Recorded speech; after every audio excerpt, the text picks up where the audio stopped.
Halimbawa, Si Papa dali natabok sa kuya. Halimbawa si Bea ni, si Bea ning cellphone. Ano sabihin mo kay Bea? Crush ko siya. Crush ko siya. Anong magagawa? Laging nagpapalala, lumalapit ka. Kabalo ka na mag-crush-crush?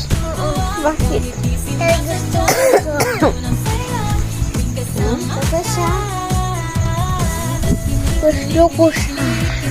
Bakit mo gusto si Bea? Ay, crush ko siya. Asa na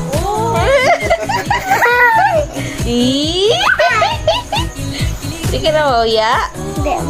Hindi ka na mauya kay Bea? Ano sabihin mo kay mama niya? Wala lang. Crush ko si Bea. Crush ko si Bea. Guys, crush ko si Bea. Guys, crush ko si